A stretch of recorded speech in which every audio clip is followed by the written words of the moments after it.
नमस्कार, लोकतंत्र में आपका स्वागत है। मैं हूं आपके साथ रविंद्र सिंह। बीजेपी की राष्ट्रीय कार्यकारिणी की बैठक के दूसरे दिन पार्टी अध्यक्ष जेपी नड्डा के एक्सटेंशन पर मोहर लग गई। नड्डा का कार्यकाल जून 2024 तक बढ़ा दिया गया। उन्हें जून 2019 में कार्यकारी अध्यक्ष और 20 जनवरी 2020 को पूर्णकालिक अध्यक्ष बनाया गया था। नड्डा का मौजूदा कार्यकाल 20 जनवरी को खत्म हो रहा था। अब वे लोकसभा चुनाव तक पार्टी की कमान संभालेंगे। बीजेपी के सूत्रों के मुताबिक अगले साल तक 10 राज्यों में होने वाले विधानसभा चुनाव और 2024 के लोकसभा चुनाव को देखते हुए यह एक्सटेंशन किया गया है। खबर देखते हैं, फिर चर्चा को आगे बढ़ाते हैं।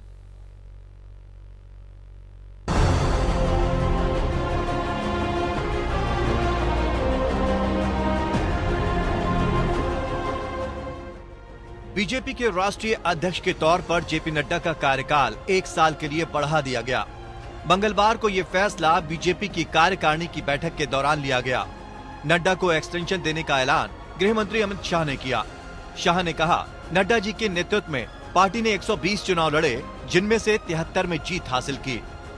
कई बार भूतकाल में भी इस प्रकार के अलग अलग मौकों के कारण राष्ट्रीय अध्यक्ष के कार्यकाल को एक्सटेंशन दिया गया। इसी परंपरा का अनुसरण करते हुए श्री जगत प्रकाश नड्डा जी को राष्ट्रीय कार्यकारिणी ने आज सर्वानुमत प्रस्ताव किया है।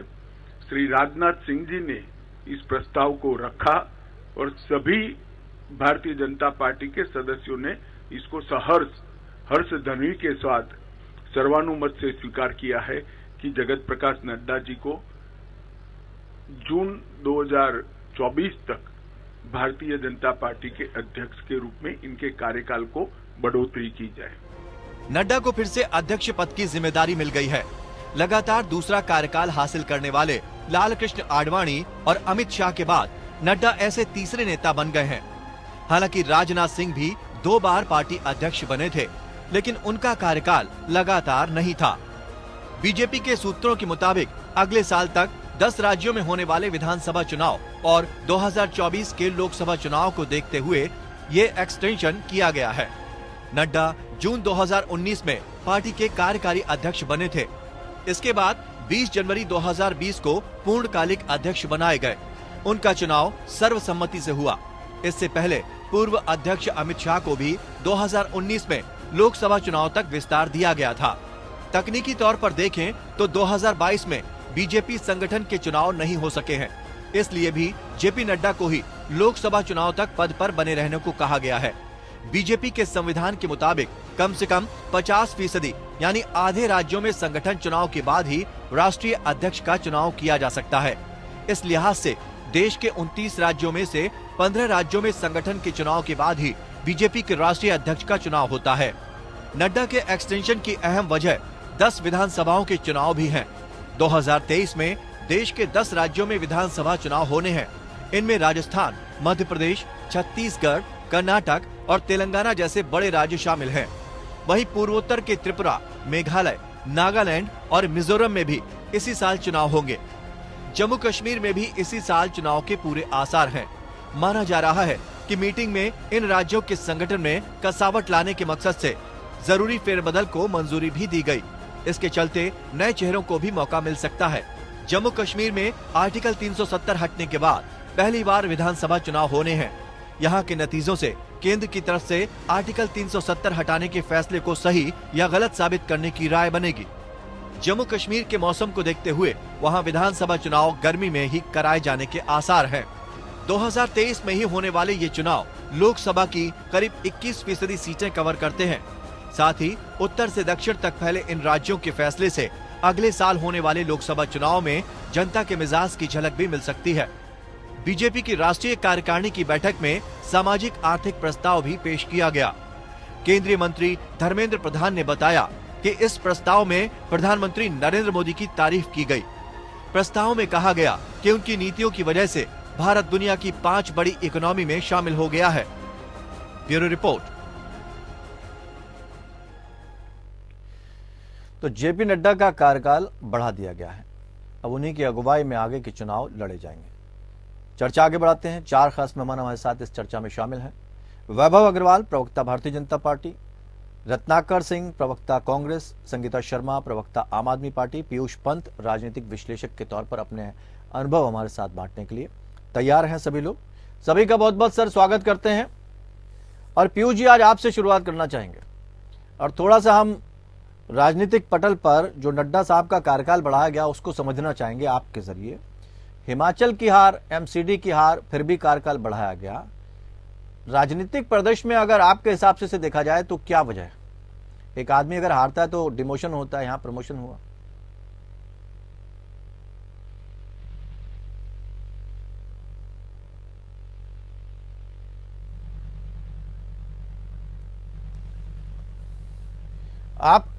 आपका वॉल्यूम म्यूट है सर, शायद अनम्यूट करिए। नहीं, आपकी आवाज नहीं पहुंच रही अभी। आप तक आवाज पहुंच रही है पंत साहब? आपकी आवाज हम तक नहीं पहुंच पा रही है। हम कोशिश करते हैं एक बार। रत्नाकर जी, आप तक आवाज पहुंच रही है?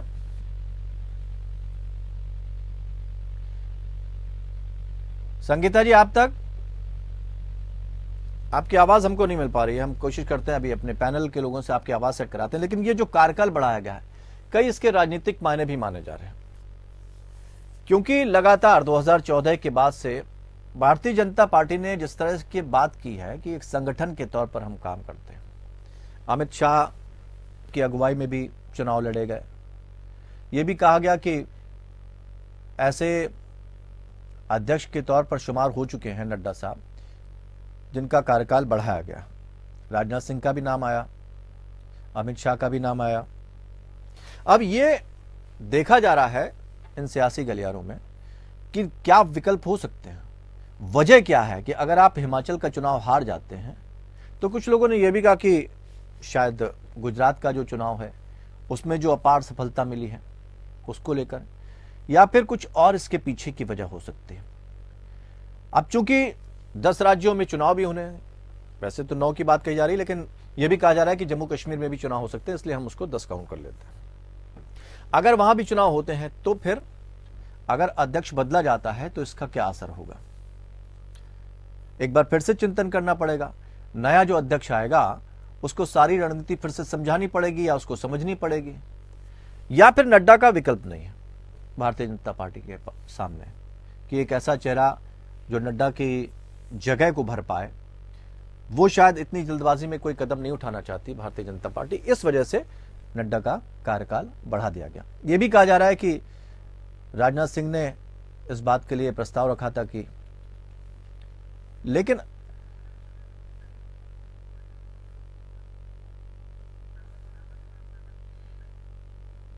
तो यहां पर यह समझना है। हम वैभव जी के पास चलते हैं। वैभव जी, किस तरह से देखा जाए, क्योंकि ये कार्यकाल को बढ़ाने को लेकर बड़ी चर्चाएं हो गई हैं कि भारतीय जनता पार्टी ने नड्डा साहब का कार्यकाल बढ़ा दिया है, तो हिमाचल का चुनाव हार गए, एमसीडी भी हम हार गए हैं। ऐसे में अगर कार्यकाल बढ़ाया जाता है तो उसके पीछे की वजह क्या? क्योंकि दूसरा कोई चेहरा नहीं था या किसी दूसरे पर भरोसा नहीं था? नमस्कार भाई साहब, नमस्कार मेरे प्रिय बंधुओं पैनल पे, और मैडम को मेरा नमस्कार। आम आदमी पार्टी से खास लगाव है इसलिए आपको अलग से नमस्कार किया है सप्रेम, नहीं तो हम बंधुओं के तरह कर देते। तो और पीयूष जी को तो मेरे प्रणाम है, रत्नाकर जी को अलग क्या बोले, वो तो अपने हैं। तो ऐसा है कि देखिए, ये ना रविंद्र जी, मुझे मैं बताऊं आपको कि जहां तक जेपी नड्डा जी की बात है, मुझे अपने स्कूल की बात याद आती है। और जाहिर सी बात है कि हम सबके जीवन में भी वो क्षण आया होगा जब अपन छोटे थे ना, तो अपने को क्लास टीचर से डांट पड़ती थी, अपन बैक बेंचर होते थे, फिर अपन थोड़े टाइम में थोड़ा इंप्रूव कर गए, ऑलवेज आउटस्टैंडिंग से इंस्टैंडिंग हो गए, तो अपन फ्रंट बेंच पे आ गए। लेकिन अपन एग्जाम में एक गलती कर दें तो फिर से लास्ट बेंच, टीचर तुम पीछे बैठो, है ना। तो नड्डा जी का क्या है कि ये वही वाली, उनके साथ भी विचारों के साथ वही हुआ। अपन जब सामाजिक रूप से बात करते हैं, गॉसिप करते हैं, व्यवहारिक रूप से बात करते हैं, तो वो यही बात है कि देखिए उनके कार्यकाल में इतनी जीते हुई, और एक हार की वजह से अपन अगले का संगठन का प्रारूप और उनका जो कार्य किया गया है उनके द्वारा संगठन को एकजुट करने का और बाकी मैनेज करने का, उसको अपन नकार नहीं सकते। और इसी के चलते सभी कार्यकर्ताओं की मर्जी से, सभी की मर्जी से उनको दूसरा कार्यकाल दे दिया गया है। उनका जो कार्यकाल है वो एक्सटेंड कर दिया गया है। बड़ी सिंपल बात। वैभव जी, कभी कभी आप जब तारीफ करते हैं ना तो बड़ा हम असमंजस में पड़ जाते हैं कि हम इसे तारीफ ही लें, क्योंकि आप कह रहे हैं बैक बेंचर्स, तो नड्डा साहब को बैक बेंचर्स मान लिया आपने? नहीं, मैं जब वो अध्यक्ष नहीं थे तब बैक बेंचर थे ना, अभी वो फ्रंट बेंचर हैं। मैं वैसे एग्जांपल दे रहा हूँ। तो एक हार हुई और उनको वो अपन व्यवहारिक रूप से बात कर रहे हैं कि भाई पीछे चले जाओ, ऐसा नहीं होता है। तो उनका बाकी एग्जाम में जो उन्होंने पास किया है पिछले कुछ समय में, उसको नजरअंदाज नहीं कर सकते। तो सभी कार्यकर्ताओं की मर्जी से उनका जो कार्यकाल है वो एक्सटेंड कर दिया गया। संगठन है, संगठन पूर्ण रूप से पूर्ण तरह से हर चीजें देखता है। और आप ये भी देखें कि देखिए जो भी नए अध्यक्ष आएंगे उनके पास ऑलरेडी सीनियरिटी तो होगी और उनके पास ऑलरेडी अपनी 10 चीजें और होंगी कार्य करने के लिए। तो उस चीज को मद्देनजर रखते हुए हमने कहा कि क्योंकि आप देखें भाजपा में क्या है ना, संगठन एक चुनाव की ओर फोकस करता है और सरकार का संगठन में जो सरकार के बाशिंदे हैं वो सरकार के चलाने में फोकस करते हैं, देश को चलाने में फोकस करते हैं। तो क्या इस बीच ये भी देखा गया है कि नड्डा साहब की जगह कौन ले पाएगा? उस चेहरे पर भी चर्चा हुई? मेरे ख्याल से वो पार्टी का अंदरूनी मसला है और मैं नहीं समझता हूं कि उस पर कोई डिस्कशन होना चाहिए मीडिया में। यदि पार्टी की ओर से कोई प्रेस रिलीज आता है उस सिलसिले में तो वो उसमें जानकारी मिलेगी अपने को। लेकिन आगे पीछे अंदर खाते क्या हो रहा है वो मेरे ख्याल से पार्टी का अंदरूनी मसला है। हर पार्टी का अलग अलग तरीका होता है। देखिए, आम आदमी पार्टी जब कुछ करती है तो वो रामलीला मैदान में करती है, कांग्रेस करती है तो वो मीडिया के मंच पे बैठ के करती है। हम लोग करते हैं, हम शांति से करते हैं। हम लोग अपने आराम से बैठते हैं, मिलते हैं, जुलते हैं, अपनी पॉलिसी के बारे में डिस्कस करते हैं, स्ट्रैटेजी के बारे में डिस्कस करते हैं, किसको क्या कार्यभार देना चाहिए वो डिस्कस करते हैं। और जो जिसके पास ऑलरेडी कार्यभार था उसका क्या डिस्कशन था, क्या फीडबैक रहा और आगे क्या होना चाहिए, संभावनाएं तय करते हैं। तो इसमें हर पार्टी का अलग अलग तरीका होता है। मीटिंग के बाद हम लोग एक प्रेस रिलीज करते हैं, प्रेस कॉन्फ्रेंस करते हैं। कोई भी एक हमारे सम्मानीय नेता प्रेस रिलीज करेंगे जिसकी रिस्पॉन्सिबिलिटी संगठन देगा उस दिन के लिए और आगे हो जाएगा। और ये नई बात नहीं है। तो मैं समझता हूं कि मैं उस पर कोई कमेंट नहीं करूंगा।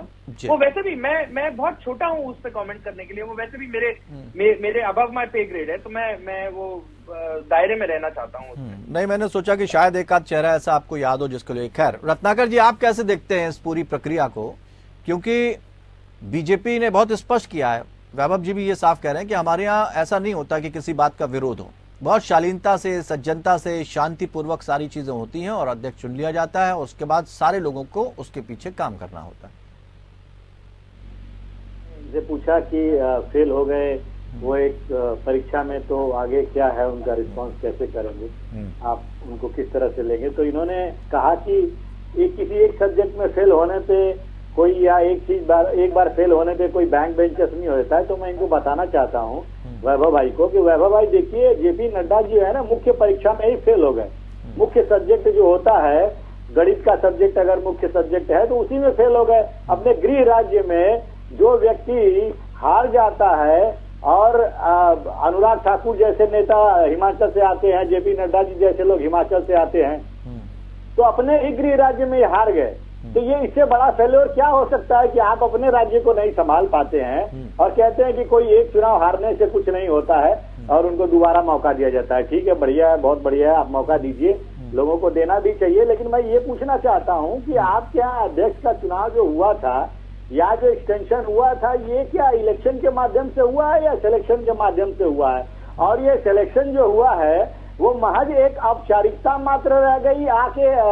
आपके कार्यकारिणी में अनाउंसमेंट किया गया, बंद कमरों में 4 लोगों ने निर्णय लिया कि हाँ भाई इन्हीं को अध्यक्ष बनाया जाए, या फिर आपने कुछ इलेक्शन का कुछ प्रोसेस रहता है, कुछ लोकतांत्रिक प्रक्रिया है आपके पार्टी में? जहां तक मैं जानता हूं ऐसी कोई बात तो आपके यहाँ पार्टी में रहती नहीं है। चंद लोग जो है निर्णय लेते हैं कि कौन अध्यक्ष रहेगा और कौन बाकी का संगठन में कार्यभार देखेगा। तो चंद लोगों के और चंद निर्णयों पे ही इनकी पार्टी चलती है। और ये कह रहे थे अभी वैभव भाई की सरकार चलाने में जो मंत्रालय में लोग रहते हैं उनका सरकार चलाने में फोकस रहता है और संगठन वालों का संगठन को मजबूत करने में फोकस रहता है। मैं याद दिलाना चाहता हूँ कि हैदराबाद का निकाय चुनाव था जब वैभव भाई तो आप लोगों के पूरा मंत्रालय, मुख्यमंत्री से लेके प्रधानमंत्री से लेके गृह मंत्री से लेके तमाम जो है मंत्रालय के बड़े ओहदेदार नेता लोग जो है एक अदना सा निकाय चुनाव के लिए हैदराबाद पहुंच गए थे। तो आप किस फोकस की बात कर रहे हैं?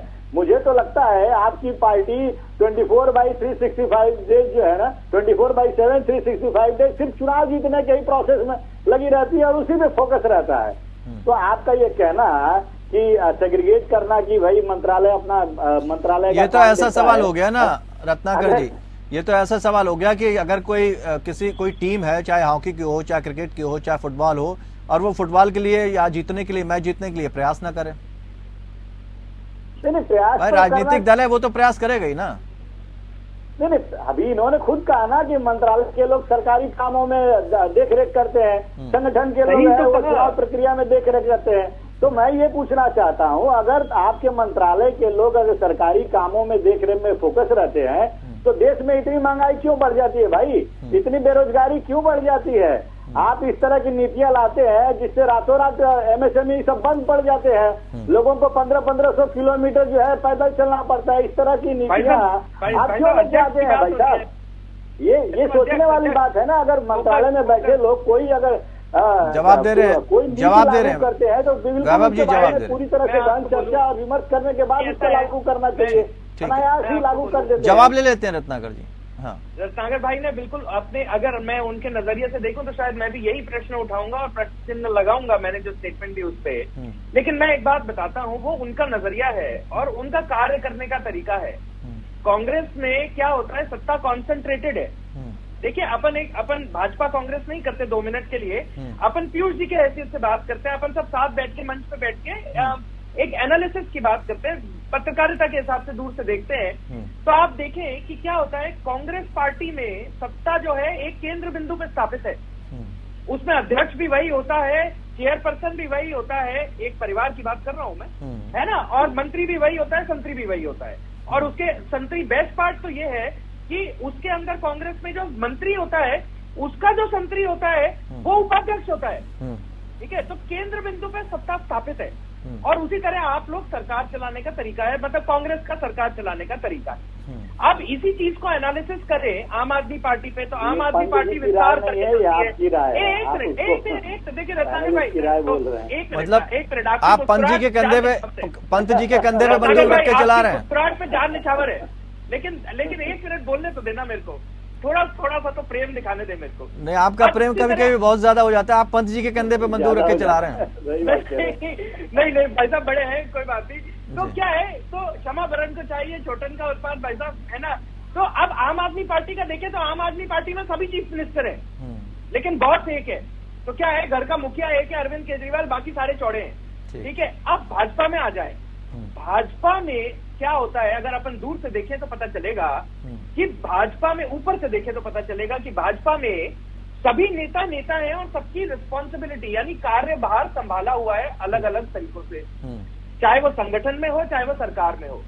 जब संगठन के लोग संगठन चलाते हैं तो सरकार के लोग सरकार चलाने पे विश्वास दिखाते हैं, तभी देश तरक्की कर रहा है आज।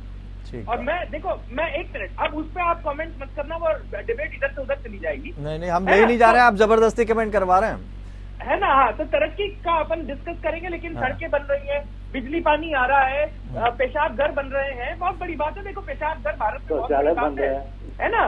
तो अपने को ये भी सोचना है, अपन नहीं तो आप और मैं भी पहले अपने अपने कार्यालयों में जाते थे तो पेशाब घर डूबते थे, ठीक है ना, लाइन लगती थी। ठीक है संगीता जी बहुत तीखा कमेंट किया है कि वहां आम आदमी पार्टी में भी अगर देखा जाए तो तानाशाही रवैया है उनका, अपना केंद्र बिंदु पे आधारित है, सिर्फ केजरीवाल और कोई नहीं। देखिए रविंद्र भाई, पूरी बीजेपी किस पर सिमटी हुई है, माननीय प्रधानमंत्री मोदी जी पर। वो कभी कभी प्रधानमंत्री कम और संगठन के मुखिया ज्यादा नजर आने लगते हैं जब वो चुनाव प्रचार करने चले जाते हैं, क्योंकि ज्यादा वक्त भारत के लिए नीतियां बनाने में कम वक्त बीत रहा है और चुनाव प्रचार में उनका ज्यादा समय बीतता है। तो कभी कभी भ्रम हो जाता है कि वो संगठन के ऊपरी पद पर हैं या माननीय मोदी जी देश के प्रधानमंत्री हैं, क्योंकि जब उन्हें सोचना चाहिए कि देश की स्थिति बेरोजगारी में कहाँ जा रही है, महंगाई में कहाँ जा रही है, किसानों की क्या हालत है, उसके बजाय सारा फोकस चुनावों पर रहता है। लेकिन ये बात तो हमें लग रहा है दूसरे दलों को कहनी चाहिए, ये बात तो दूसरे दलों को कहनी चाहिए प्रचार के माध्यम से, जिस तरह से अरविंद केजरीवाल पर प्रचार को लेकर आरोप लगे हुए हैं। लेकिन आरोप प्रत्यारोप तो रविंद्र भाई लगते रहते हैं, लेकिन दिल्ली के काम में कहीं कमी आ रही हो तो बताइए। दिल्ली का काम हो रहा है ना, लेकिन देश के प्रधानमंत्री जी तो सिर्फ चुनावी मोड में रहते हैं और कुछ नहीं। और देखिए, जो अध्यक्ष की बात रही रविंद्र भाई, तो जेपी नड्डा जी को जो बीजेपी हमेशा कहती है कि बहुत बड़ी पार्टी है और हम सबको मौका देती है, तो कार्यकाल बढ़ाने की जरूरत नहीं होनी चाहिए थी। यहाँ तो पूरा अंबार है बीजेपी में, नेताओं की कमी थोड़ी है, किसी दूसरे को भी अध्यक्ष बना सकते थे, मौका दे सकते थे, लेकिन ये इनका आंतरिक मामला है, ये जो भी करे। लेकिन देखिए, माननीय जेपी नड्डा जी का कार्यकाल बढ़ाने से अब रविंद्र भाई कुछ नहीं होगा। आप किसी को भी अध्यक्ष बनाइए। और जेपी नड्डा जी ने एक बात बोली कि 72,000 बूथों की पहचान हमें करनी है और हमारे इतने कार्यकर्ता हैं। ठीक हुआ, लेकिन कभी जो भाजपा देश की सबसे बड़ी पार्टी है, आज अधिकतर राज्यों की सरकार है, माननीय प्रधानमंत्री जी भाजपा के हैं, तो ये भी बात कभी की जाती कि कितने रोजगार देने हैं। 2 करोड़ रोजगार जुमला में होता रविंद्र भाई तो देश को बहुत अच्छा लगता, उस पर भी अगर सीरियसनेस होती और काम होता।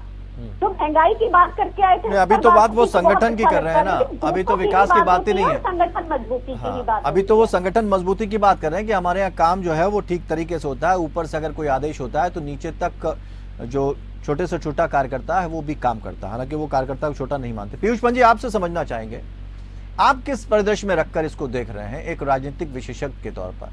क्योंकि भारतीय जनता पार्टी की तरफ से वैभव जी आरोप तो लगा रहे हैं दूसरे दलों पर, दूसरा दल कहता है इनके यहाँ लोकतंत्र की तो प्रक्रिया है नहीं, तो इस कार्यकाल को बढ़ाए जाने को कैसे देखते हैं? देखिए रविंद्र जी, पहले तो मैं ये बात कह दूं कि जो आपने कहा कि बात सही है कि वैभव जी जो है मेरे कंधे पे ही जो है बंदूक रख के चला रहे थे जी, और चूंकि थोड़े से जो है अभी एक्सपर्ट नहीं हुए हैं तो मेरा कंधा छिल गया जो जिस तरह से बंदूक चला रहे थे। तो ये क्योंकि देखिए इन्होंने जो बात कही जी, वो ठीक है। हाँ, कांग्रेस में है कि जो है गांधी परिवार ही तय करता है क्या नहीं है, आम आदमी पार्टी में अरविंद केजरीवाल सर्वे सर्वा है, ठीक है। तो भारतीय जनता पार्टी में भी कौन है? भारतीय जनता पार्टी में मोदी जी हैं, वही तय कर रहे हैं। कम से कम 2014 से यही स्थिति है, उसके पहले रही हो सकता है कुछ थोड़ी सी अलग रही हो, लेकिन आज तो स्थिति ये है कि यहाँ तक चर्चा होने लगी है कि अब तो जो है कि संघ भी जो है वो जो है कि बिल्कुल इररेलेवेंट हो चुका है, संघ की भी कोई बात नहीं चलती है। तो मोदी जी और अमित शाह दो तय करते हैं। देखिए, जहां तक नड्डा जी हैं वो अभी वैभव जी ने कहा कि फ्रंट बेंच पे आ गए, वो पहले बैक बेंचर थे। मुझे लगता है अभी भी वो बैक बेंचर हैं, क्योंकि मॉनिटर नरेंद्र मोदी जी हैं और जो है कि असिस्टेंट मॉनिटर जो है वो अमित शाह जी हैं। तो उनको जो है वो क्लास टीचर कौन है? उनको ये कहते हैं कि तुमको जो है सदस्यता अभियान बढ़ाना है, तुमको जो है कि इतने मेंबर और बनाने हैं, तमाम संगठन के जो छोटे छोटे कार्य। लेकिन जहां तक टिकट बंटवारे का सवाल है, स्ट्रेटजी क्या होगी चुनाव, पीयूष जी, तमाम जितने मामले हैं। पीयूष जी, वैभव जी पूछ रहे हैं, फिर अगर आप उनको बता रहे हैं कि वो मॉनिटर हैं तो क्लास टीचर कौन है? आप मतलब उनको, आपको उनको बताना पड़ेगा कि कौन है क्लास टीचर? क्लास टीचर तो जनता है, क्लास टीचर जनता है, बहुत बढ़िया, और जनता ही तय करती है कि मॉनिटर सही कर रहा था कि नहीं। लेकिन मैं तो अभी जो नड्डा जी की जो स्थिति है वो बारे में मैं संदर्भ में मैं बात कर रहा था। मैं समझ गया, बहुत गहरी बात आपने कह दी। वैभव जी शायद उस बात को टालना चाहते थे, इसलिए उन्होंने ऐसी बात कही। जी, ये अक्सर टालने की कोशिश करते हैं, मेरे कंधे पे भी इसलिए बंदूक लाद दी थी इन्होंने। हाँ, तो क्षमा बड़न को चाहिए छोटन का उत्पाद भाई साहब। लेकिन ये है कि देखिए ये स्थिति वो स्थिति ये है, क्योंकि देखिए अगर नड्डा जी की भूमिका क्या थी, ज्यादा तो चुनाव किसने लड़ा? मोदी जी ने लड़ा, ठीक है। नड्डा जी 2 चुनाव हारे, लेकिन वहां भी तो मोदी जी ने जो कैंपेनिंग करी हिमाचल में, आप देखिए पूरी तरीके से। और गुजरात में अगर कोई जीता तो नड्डा जी नहीं जीते उनके अध्यक्षता में, मोदी जी में की वजह से वहां पार्टी जीती। जिस तरह से उन्होंने किया, 50-60 उन्होंने वहां पे मीटिंग करी, उन्होंने रोड शो किए वहां पे, तो मोदी जी ही इनका चेहरा होते हैं। ठीक बात है। और सबसे खास बात ये रही कि राहुल गांधी वहां गए नहीं। और सबसे बड़ी बात ये है रविंद्र जी कि नड्डा जी जो है वो सूट करते हैं अमित शाह और नरेंद्र मोदी को, क्योंकि वो जो कहा जाता है वो चुपचाप मानते हैं, करते हैं, और वो भारतीय जनता पार्टी डिस्टर्ब नहीं करना चाहती इस इक्वेशन को। यानी वो बात कर रहे हैं अगर कांग्रेस की कि वहां पर कोई कठपुतली है या गांधी परिवार के इशारों पर काम करता है, तो यहां पर भी एक कठपुतली है, उनके इशारों पर काम। अगर नड्डा साहब हट जाते हैं तो नुकसान नड्डा साहब का कम होता क्योंकि उनका तो कार्यकाल खत्म था, पार्टी का ज्यादा हो जाता। पार्टी कहां कहां पैचेस जोड़ती, एक तो हार का ठीकरा, दूसरी चीज जो एक फीवर एक चेहरे को लेकर आप बोलते हैं वो भी खत्म हो जाता। रविंद्र जी, अगर दिल्ली में 4 डिग्री टेम्परेचर की जगह -4 हो जाए तो स्नोफॉल हो जाएगा। तो सर्दी में हम क्या करेंगे, कैसे करेंगे, कितने गर्म कपड़े जाके खरीदने पड़ेंगे। तो वो क्या है, वो सारी वो सारा वार्तालाप जो है वो तब होता है जब अगर वो कार्य होता। लेकिन मैं इसके ऊपर बहुत संजीदा हूं इस मसले पे, और मैं इसलिए शायद इस पे कोई टिप्पणी नहीं करूंगा, क्योंकि संगठन को पता है what is best for the संगठन। यानी संगठन जानता है कि उसके लिए क्या सबसे बेहतर काम है, और संगठन है, एक आदमी का कार्य नहीं है। भाजपा में केंद्र बिंदु पे स्थापित नहीं होता है पावर, जो संगठन के रूप में। लेकिन पीयूष जी ने तो इशारा किया ना कि भाजपा का भी तो एक चेहरे पर ही तो निर्धारित है, सारे निर्णय कौन लेता। अब देखो, अब ये कंफ्यूजन में दूर करे देता हूं। देखिए, जब एक प्रोडक्ट एक प्रोडक्ट होता है तो उसको बेचने वाला होता है, लेकिन वो उस कंपनी का मालिक नहीं होता। सिमिलरली आपके चैनल पे आपकी जो एडमिनिस्ट्रेशन है, आपका जो संगठन है वो अलग है, लेकिन रविंद्र सिंह चेहरा है चैनल का, वो आगे अगुवाई कर रहे हैं। ठीक, तो आपके यहाँ मालिक कौन है? सॉरी, आपके यहाँ मालिक कौन है? चेहरे तो चलिए कहीं। मालिक कोई भी नहीं है, संगठन है, ट्रस्ट संगठन है, सब लोग मिलकर चलाते हैं। उसके अंदर हम एक चेहरे को दायित्व देते हैं कि भाई आप हमारी अगुवाई करेंगे पब्लिक में, फिर एक चेहरा आता है, आप हमारी अगुवाई करेंगे संगठनात्मक रूप से। लेकिन आप संगठन को मजबूत कैसे कर सकते हैं, कैसे कह सकते हैं, अगर संगठन का चुनाव ही नहीं होता है लोकतंत्र के आधार पर, चुनाव की प्रक्रिया ही आपकी क्या है वो अगर आप क्लियर नहीं करते हैं, तो ये कैसे माना जाए कि जो शख्स चुना गया है उस पर सबका एक ही मत है? आपको क्या पता कि चुनाव होता है नहीं होता? मैं तो कह रहा हूं हमारी पार्टी से इस बारे में कोई डिस्कशन ही नहीं होता। जस्ट बिकॉज बाकी लोग इस चीज पे डिस्कशन करते हैं तो आप ये कह रहे हैं कि हमें भी करना चाहिए। नहीं भाई साहब, हमें नहीं करना, हम चुपचाप रहते हैं, शांत स्वभाव के रहते हैं। हमें सरकार चलाने का मौका दिया जनता ने, हम सरकार चला रहे हैं। हमें इससे ज्यादा सोचना ही नहीं है। हम इससे ज्यादा क्यों सोचे? और आप भी, मैं बोलूंगा कि आप सरकार के कार्यभार पे हमें कटघरे में खड़ा करिए। इस चीज पे कटघरे में मत खड़ा करिए कि हम अपना संगठन कैसे चला रहे हैं। क्यों? क्योंकि हम आकर आपसे नहीं, ये सवाल मैं नहीं करता हूँ, ये सवाल तो विपक्षी दल पूछते हैं आपसे कि अगर आप दूसरे पे ये कह रहे हैं कि एक जगह पर सीमित है, एक केंद्र है, एक रिमोट से काम चलता है, कहीं से रिमोट बैठकर चलाया जा रहा है, तो वो भी फिर आपसे सवाल पूछते हैं कि जब आप हमारे ऊपर लोकतंत्र की प्रक्रिया की बात कर रहे हैं तो आप अपना बता दीजिए कि कैसे होता है चुनाव। भाई साहब, सवाल तो ऐसा है कि सवाल तो कोई भी पूछ सकता है। राजनीति में आरोप प्रत्यारोप तो तब साबित होते हैं जब कागज सामने आते हैं। तो सवाल पूछने में तो मैं ये भी कह दूं कि कांग्रेस की भारत जोड़ो यात्रा, हाथ जोड़ो यात्रा सारी स्पॉन्सर्ड है, काला पैसा है, बार निकल के आ रहा है। जो स्विस अकाउंट में पनामा में नाम आया था वहां से आ रहा है, वो कोर्ट से आ रहा है। तो अरे एक मिनट, मैं क्या ही रहा हूँ, इल्जाम लगा रहा हूँ। देखिए, मैं इल्जाम लगाने का तो अधिकार दे दीजिए ना भाई साहब। राजनीति थोड़ा सा तो छोड़ दो, मतलब पहुंचा तो इल्जामात भी जो है ना, तो इल्जाम लगाने में तो कोई दिक्कत नहीं है। लेकिन क्या है कि आपको नहीं पता है कि संगठनात्मक रूप से चुनाव हुआ है नहीं हुआ है, क्योंकि वो चीज डिस्कशन ही नहीं होती है। ठीक है। और जहां तक ये अंदरूनी मामला है संगठन का अंदरूनी मामला, जब तक बाहर क्लास टीचर को या जनता को फर्क नहीं पड़ता है, उससे मुझे नहीं लगता है कि भाजपा के अध्यक्ष जेपी नड्डा है या भाजपा के अध्यक्ष रविंद्र सिंह है या मैं हूं या रत्नाकर। मतलब इस बात को आप लोकतंत्र की प्रक्रिया मानते हैं कि बस आइए ऐलान करिए और अध्यक्ष चुन लिया गया? नहीं, ऐसी बात नहीं है। मैं नहीं कह रहा हूं ये चीज। मैं तो उस टॉपिक पे डिस्कस ही नहीं कर रहा हूं, क्योंकि वो संगठन का अंदरूनी मामला है, वो पब्लिक के लिए ओपन नहीं है। ठीक है। और ठीक मैं है आपको पीयूष जी, एक स्टेटमेंट दे रहा हूँ। ठीक है कि पीयूष हमारे जी, संगठन में चुनाव क्योंकि भारतीय जनता पार्टी ये भी कह रही है के दौरान कि हम कैसे, ये हमारा पर्सनल मामला है।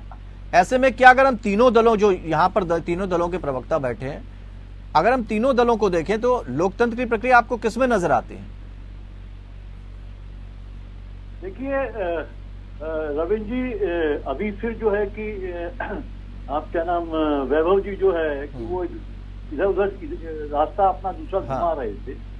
लेकिन जो आज सवाल आपने पूछा, तो देखिए अगर सच्चाई से कहा जाए तो किसी भी पार्टी में उस तरह से लोकतांत्रिक प्रक्रिया फॉलो नहीं होती है जिस तरह से होनी चाहिए। क्योंकि आप देखिए कांग्रेस ने अभी ये कोशिश करी, उन्होंने जो है एक इलेक्शन कराया निश्चित रूप से, और वो कराया, लेकिन अभी भी हम देख रहे हैं कि जो अध्यक्ष हैं वो जो है कि उतनी वो उस तरह से काम ही नहीं कर पा रहे, या तो वो किसी दबाव के साथ चल रहे हैं या नहीं चल रहे हैं, जो भी है। लेकिन उन्होंने कांग्रेस के तमाम आरोपों को खत्म करने के लिए जो है उन्होंने ये प्रक्रिया शुरू करी, जो उनपे लगता था कि जो है गांधी परिवार से ही जो है थोप दिया जाता है एक अध्यक्ष।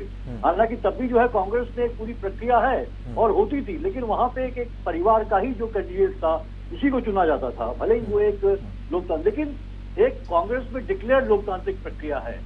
और आम आदमी पार्टी भी इस बात की घोषणा करती है, वो अभी छोटी पार्टी है लेकिन उन्होंने वो भी ये प्रोसेस फॉलो करते हैं। भाजपा का जो एक प्रोसेस है वो सही अर्थ में जो है वो लोकतांत्रिक नहीं है। वहां इनका स्टेट का इलेक्शन वहां से होते कुछ होता है, जैसे अभी देखिए आप राजनाथ सिंह ने वो नाम प्रस्तुत कर दिया उनके जो है कि एक्सटेंशन का, जो 1 साल के एक्सटेंशन का, और फिर जितने लोग वहां आए थे सदस्य जो है नेशनल एग्जीक्यूटिव के, उनसे उनकी विचार मांगे गए या उनकी हामी या नहीं, तो कौन नहीं करेगा उसको, कोई कह सकता है। सब जानते हैं कि ये मोदी जी और अमित शाह जी की इच्छा है कि इसको जो है आगे बढ़ाना है। तो इस तरह से भाजपा में चलता है। भाजपा में जो चीजों को थोपा जाता है उस तरह से कोई चुनाव लड़ता नहीं है या किसी के खिलाफ कोई दूसरा कैंडिडेट खड़ा नहीं होता, जैसे कांग्रेस में सिर्फ इस बार ही नहीं। एक सवाल और पूछना चाह रहे हैं जो इसके बाद मैं कांग्रेस के पास जाना चाहूंगा। पंत साहब, कांग्रेस में जो है कैंडिडेट चुनाव लड़ते हैं और वो ऐसा प्रक्रिया रही है। जी पंत जी, एक सवाल और मैं आपसे ये पूछना चाहूंगा, फिर मैं कांग्रेस के पास जाऊंगा रत्नाकर जी के बाद, कि अब चूंकि नड्डा साहब का कार्यकाल तो बढ़ गया है और कांग्रेस चूंकि 2024 की तैयारियां कर रही है, तो ऐसे में क्या अब ये माना जाएगा कि नड्डा वर्सेस खड़गे हो जाएगा अब चुनाव? दोनों की प्रक्रिया देखी जाएगी कि कौन किस तरह से रिएक्ट करता है, कार्यशैली देखी जाएगी। निश्चित रूप से देखिए, ये तो चूंकि वो अध्यक्ष है, उनका एक्सटेंशन मिल गया, अध्यक्ष हैं वो भाजपा के, और यहाँ खड़गे साहब हैं, खड़गे साहब बने हैं जो कांग्रेस के अध्यक्ष हैं, तो निश्चित रूप से कंपैरिजन उन्हीं का होगा। लेकिन यहाँ भी जो वस्तु स्थिति वही रहेगी, राहुल गांधी और उधर नरेंद्र मोदी। तो अभी देखिए जो वरुण गांधी वाला स्टेटमेंट आया राहुल गांधी का, उसमें जो है कि उनको कहना चाहिए था ये तो वो आएंगे तो जो है कि कांग्रेस में तो कम से कम जो है कि अध्यक्ष तय करेंगे, मैं कोई नहीं होता हूँ। लेकिन इस तरह कोई बात नहीं, उन्होंने उसको अपने विचारधारा से बता दिया और अपने व्यक्तिगत स्तर पे बता दिया उसको। तो तमाम चीजें हैं इस तरह की जो होगी, तो जो ऑफिशियली है और जो पब्लिक डोमेन में होगा वो नड्डा वर्सेस जो है खड़गे होगा। निश्चित रूप से दोनों अध्यक्ष के रूप में देखा जाएगा। लेकिन अंदरूनी रूप से हम भी जानते हैं, आप भी जानते हैं कि उधर राहुल गांधी होंगे और इधर जो है नरेंद्र मोदी होंगे। वही चीजों को तय करते हैं और वही जो है कि उसी हिसाब से चीजें चलती हैं, चाहे बीजेपी हो और चाहे कांग्रेस। रत्नाकर साहब, पीयूष जी को आप सुना, लेकिन हम ये भी समझना चाहेंगे कि अब चुनौती तो खड़गे साहब के भी सामने है, तो खड़गे के दम पे चुनाव लड़ा जाएगा या राहुल गांधी के दम पे चुनाव लड़ा जाएगा? वो तो संगठन की मजबूती की बात कर रहे हैं, लेकिन अभी वर्तमान में अगर देखा जाए तो खड़गे के नेतृत्व में हम कांग्रेस की मजबूती की क्या बात कर सकते हैं? रविंद्र जी, मैं आपके प्रश्न पे आता हूं, लेकिन पीयूष जी ने जो एक बात कही थी, आपने प्रश्न उनसे किया था कि किस पार्टी में लोकतंत्र है और लोकतांत्रिक प्रक्रिया से वह पार्टी चलती है, तो निश्चित रूप से मैं कहना चाहूंगा कि कांग्रेस पार्टी पूरी तरह से पारदर्शी लोकतांत्रिक प्रक्रिया से चलती है। आपने देखा कि हमने जो अध्यक्ष का चुनाव भी किया था, वो किस तरह से पीसीसी डेलीगेट्स जो है उन्होंने अपने वोट दिए थे और वोटों की गिनती हुई थी, उसके बाद जो है डिक्लेयर किया गया, मल्लिकार्जुन खड़गे को अध्यक्ष बनाया गया। ये प्रक्रिया और किसी पार्टी में देखने को अभी तक तो नहीं मिली है, बाकी चाहे जो कह लें, तो कांग्रेस पार्टी पूरी लोकतांत्रिक प्रक्रिया से चलती है।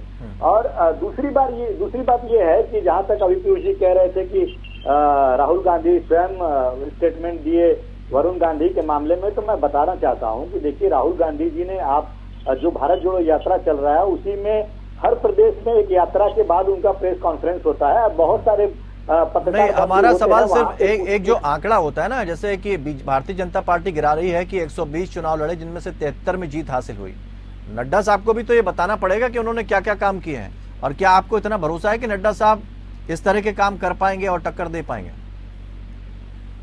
देखिए क्या है, अभी चूंकि भारतीय जनता पार्टी का ज्यादातर राज्यों में सरकारें हैं और वह इस तरह की, माफ कीजिएगा, खड़गे जी की बात करें, शायद मैं नड्डा बोल गया। मैं एक सेकंड आ रहा हूँ। भारतीय जनता पार्टी इस तरह की उपलब्धियां जो है अपनी गिना सकती है, लेकिन आज जो देश का माहौल जिस प्रकार से बदला हुआ है, उस प्रकार से अगर देखने को जाए तो आगे जो 9 राज्य या 10 राज्यों में जो चुनाव होंगे, उसमें मैं रविंद्र जी निश्चित रूप से कहना चाहूंगा कि आज हर व्यक्ति महंगाई से परेशान हो चुका है, हर व्यक्ति बेरोजगारी से परेशान हो चुका है, हर व्यक्ति अपने जीविकोपार्जन के लिए लड़ाई लड़ रहा है, हर व्यक्ति इनकी जो कुनीतियां कह सकता हूं मैं, जीएसटी हुआ, नोटबंदी हुआ, उससे फेल हो गया है। नहीं, तो लेकिन उनकी नीतियां तो स्पष्ट हैं। वो जब भी जनता के बीच जाते हैं वो अपनी नीतियों को, अपने सारी चीजों को लेकर जाते हैं। आप अगर चुनाव में जा रहे हैं तो आप फ्रीबीज लेकर जा रहे हैं, अपनी नीतियां तो बता नहीं रहे हैं। नहीं रविंद्र जी, हम जनता के मुद्दों के साथ चुनाव लड़ने जाते हैं, और भारतीय जनता पार्टी जनता के मुद्दों के चुनाव लड़ने नहीं जाती है, जनता के बीच में बांटो और राज करो की नीति के साथ जाती है, और हिंदुत्व, फर्जी राष्ट्रवाद, ध्रुवीकरण, तुष्टीकरण की राजनीति के माध्यम से लोगों में एक दरार पैदा करती है, और वह ध्रुवीकरण करती है कि भाई बहुसंख्यक समाज के हम हितैषी हैं, हम उनके ठेकेदार हैं, अल्पसंख्यक समाज के दूसरे दल हितैषी है। तो इस तरह का बांटो और राज करो की नीति लेकर वह जाती है। इस तरह की जनता से जुड़े हुए मुद्दों की अगर राजनीति करती तो आज देश में 21 व्यक्तियों के पास देश की 40% संपत्ति नहीं रहती, अमीर और अमीर नहीं होता जाता, और गरीब नहीं होता जाता। यूनाइटेड नेशंस का एक आंकड़ा अभी आया है कोविड के बाद, हम दूसरी तरफ चले जाएंगे। देखिए, हम तो आंकड़ों पे बात कर रहे हैं ना, हम तो ये आंकड़ों पे बात कर रहे हैं कि अगर आपके पास नीतियां हैं तो नीतियां बताइए ना। मुफ्त की चीजें बांटकर आप अगर वोट हासिल करते हैं तो फिर आप में उनमें क्या अंतर रह जाएगा? देखिए क्या है, रविंद्र जी, अभी राहुल गांधी जी एक प्रेस कॉन्फ्रेंस कर रहे थे, उसी में मैं उसी की चर्चा करना चाहता हूं।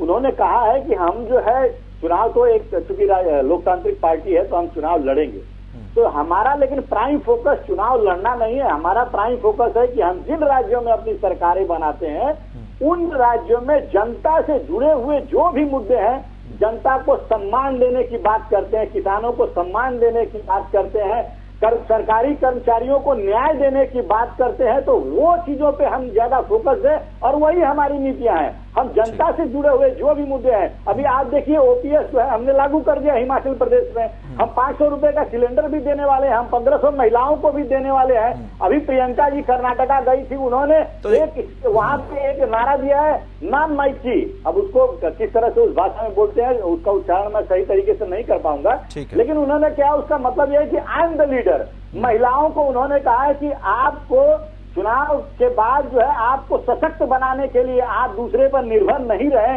इसके लिए हम 2000 रुपए का वहां पे आपको भत्ता देंगे। तो इस तरह की जो चीजें हैं, जो आम आदमी को, जो गरीब लोगों को सशक्त और मजबूत बनाने का हम लोग काम कर रहे हैं। इनकी तरह हम अडानी और अंबानी को मजबूत बनाने का काम नहीं कर रहे हैं कि वो जो विश्व के रैंकिंग में सिर्फ लोग लुभावन वादे करके, बात तो वही है ना, नीतियों की बात नहीं। संगीता जी आपके पास आना चाहेंगे? मैं रत्नाकर जी को याद दिला नहीं, 1 मिनट संगीता जी के पास, फिर उसके बाद दीजिएगा, फिर मैं आऊंगा, क्योंकि संगीता जी को अभी बिल्कुल भी समय नहीं मिला।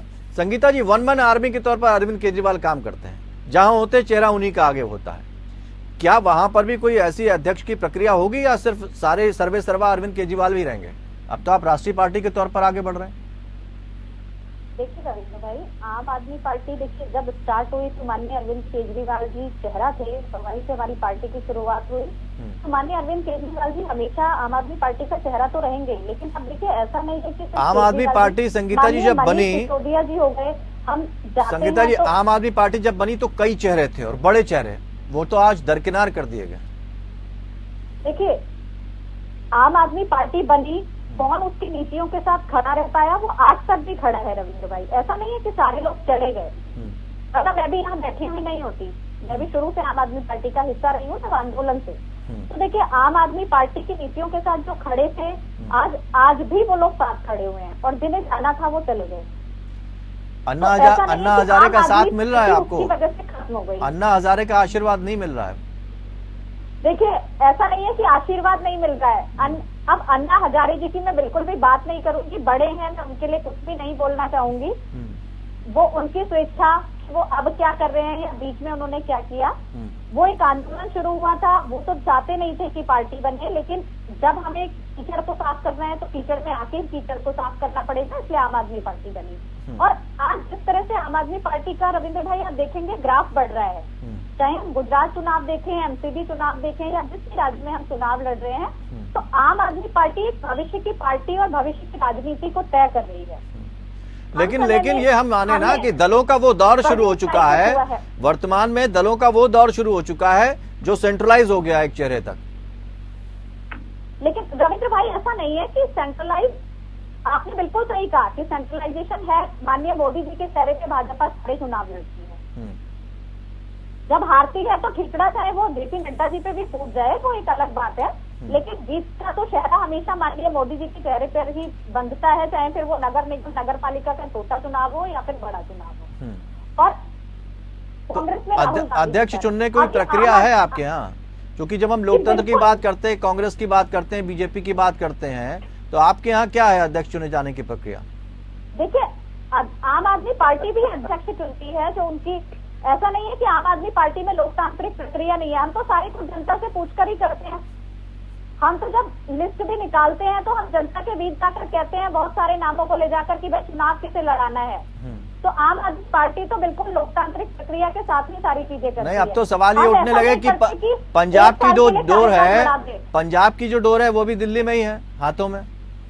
ऐसा नहीं है, ऐसा नहीं है। देखिए, किसी भी पार्टी के जो अच्छे काम है या जो एक गाइडेंस है, जो एक लीडरशिप है, वो जहाँ से मिल रही है बिल्कुल मिलती है। लेकिन वहाँ माननीय भगवत मान जी सरकार चला रहे हैं, वही फैसले लेते हैं। ऐसा नहीं है कि वो फैसले वहाँ नहीं ले रहे। उन्होंने पंजाब के लिए जो भी फैसले लिए, बहुत कम समय में उन्होंने वहाँ ओपीएस लागू किया, उन्होंने वहाँ महिलाओं के लिए फैसले लिए, किसानों के लिए फैसले लिए। तो ऐसा नहीं है कि माननीय, देखिए सलाह सहमति हर किसी संगठन में होती है, किसी भी बड़े फैसले को लेने से पहले हर किसी राजनीतिक दल में होती है। लेकिन भगवत मान जी वहाँ सरकार चला रहे हैं और बखूबी अपनी भूमिका को निभा रहे हैं। और जब हमने मुख्यमंत्री चेहरा वहाँ भी अनाउंस किया था तो हमने नाम दिए थे, लोगों की पहली पसंद भगवत मान जी थे और उन्होंने स्वीकारा और पार्टी ने भी उसी चेहरे को तय किया। तो लोकतांत्रिक प्रक्रिया के तहत ही आम आदमी पार्टी काम करती है। हम तो कहते हैं कि हमारी पार्टी ही आम लोगों से बनी हुई पार्टी है और जो आम जनता आम आदमी पार्टी अब आम कहाँ रह गया संगीता जी? आम आदमी पार्टी अब आम कहाँ रह गया? आम आदमी पार्टी तो आज भी आम आदमी पार्टी है रविंद्र भाई, आम लोगों की ही बात कर रही है। वो ऐसे नहीं कहती कि ओपीएस लागू मत करो, लेकिन नेताओं को भर भर दे दो उनको। जनता आज इसी बात से दुखी है और बहुत हैरान है। 5 पेंशन दे दो। जनता आज इसी बात से बहुत दुखी है, हैरान है कि सब बात तो उसकी कर रहे हैं लेकिन असल में बात उसकी हो नहीं रही है। ऐसा नहीं रविंद्र भाई, हम जो भी मैनिफेस्टो लेकर के आते हैं 5 साल में उन्हें पूरा करने की बिल्कुल कोशिश करते हैं और ज्यादा से ज्यादा हमने काम किए हैं। हम ऐसा नहीं कहते कि मैनिफेस्टो ले आए बहुत सुनहरा सा और उसके बाद काम कुछ नहीं किया। हमने ऐसा नहीं कहा कि हम 2 करोड़ रोजगार देंगे और आज तक गायब है। हमने ऐसा नहीं कहा कि महंगाई का झूठा भाषण देके हम सत्ता पाने के लिए आए और आज हमने उस पर काम नहीं किया। तो आम आदमी पार्टी झूठे वादे नहीं करती रविंद्र भाई। ठीक है, तो आप कहना चाह रहे हैं कि भाजपा कांग्रेस झूठे वादे करती है। वैभव जी अब जवाब दीजिए बात। जनता देखेगी जी, जुमलों से वो नहीं आए सत्ता में और ना ही झूठे वादों से। लग रहा था, सॉरी, संगीता जी को सुन के मुझे ऐसा लग रहा था कि मैं स्वर्ग में आ गया हूँ और भगवान स्वयं प्रकट होके लोरी सुनाने की ये तो बहुत अच्छी बात है भाई। आप प्रभावित बहुत जल्दी हो जाते हैं वैभव जी, करा दी। आप चलिए जवाब तो दे दीजिए अब। हाँ, तो साथ साथ मैं आम आदमी पार्टी की तरफ से ये भी बोलूंगा कि आप करें तो लीला, हम करें तो रासलीला। मतलब चुनाव तो हम भी नरेंद्र भाई के अंडर में लड़ते हैं क्योंकि वो हमारे श्रेष्ठ नेता हैं और श्रेष्ठ नेता ही नहीं, वो हमारे पार्टी के चेहरे भी हैं। लेकिन यहाँ तो संगठन के अध्यक्ष की बात हो रही थी, चुनाव लड़ने की बात तो हो नहीं रही थी। बट कोई बात नहीं, अब अपन चुनावों पे ही आ गए तो अपन वही बात कर लेते हैं। तो बाकी नेता श्रेष्ठ नहीं थे वैभव जी? लाल कृष्ण आडवाणी जी श्रेष्ठ नहीं थे, शत्रुघ्न सिन्हा भी श्रेष्ठ नहीं थे? नहीं, अपन आज की बात करेंगे और कार्यकर्ताओं द्वारा चुने गए अध्यक्ष होते हैं। कार्यकर्ताओं का प्रेम अलग होता है और वोटिंग अलग होती है। हमारे कार्यकर्ता प्रदेश में, पूरे देश के प्रदेशों में वोट करते हैं अपने अध्यक्ष के लिए और वो बहुत बढ़िया एक तरीका है उसको करने का, देखने का।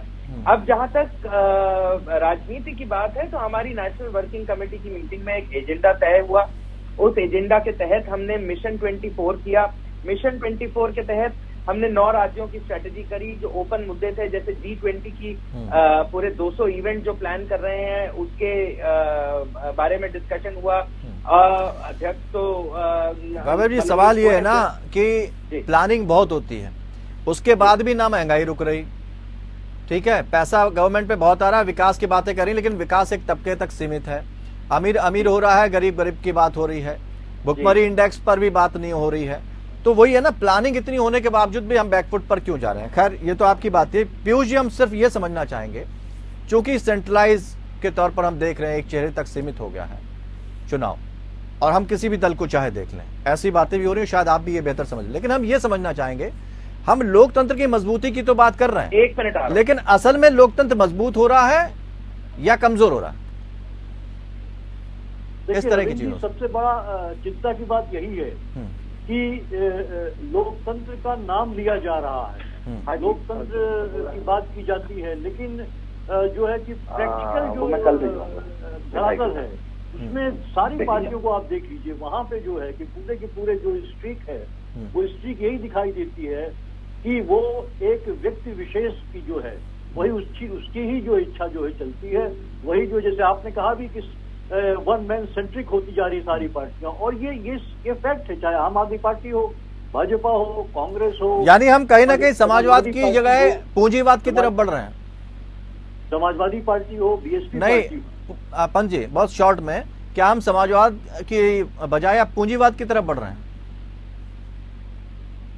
देखिए रविंद्र जी, देखिए पूंजीवाद, देखिए समाजवाद बहुत मुश्किल होता है, जो कॉन्सेप्ट है ना, उसको धरती पे उतारना बहुत मुश्किल होता है। और खासकर पार्टियों में अगर आप देखिए तो वहाँ पूंजीवाद का उस तरह से तो नहीं है, लेकिन हाँ, जो पूंजीवाद इसलिए होता है कि आपको फंड की जरूरत होती है। तो फंड जो है कि पैदा करने का काम कौन करता है? वो तो अध्यक्ष ही करता है, संसद का जो होता है वो करता है। तो चलनी उसकी चाहिए, लेकिन चलती नहीं है उसकी, चलती है जो एक बड़ा चेहरा बन जाता है उसमें, आमतौर पे चाहे मुख्यमंत्री हो, चाहे वो जो है कि प्रधानमंत्री हो, या कोई और दूसरा जो चेहरा हो, तो उस तरीके से ये हो जाता है। तो ये व्यक्तिगत जो है उसके आधार पे पूरी राजनीति अब होने लगी है, उसी आधार पे पार्टियां चल रही हैं, जिससे ये संकट पैदा हो रहा है। ये चिंतन भी करना होगा। दल तो खैर राजनीति तो होती है और अपनी अपनी तरह से बात भी करते हैं लोग, लेकिन सवाल यह है कि अब चैलेंजेस बहुत हैं। अगर पार्टी जीतती है तो निश्चित तौर पर नड्डा साहब का नाम होगा, लेकिन अगर झटका खा गया हिमाचल की तरह तो फिर खड़गे साहब का नाम होगा।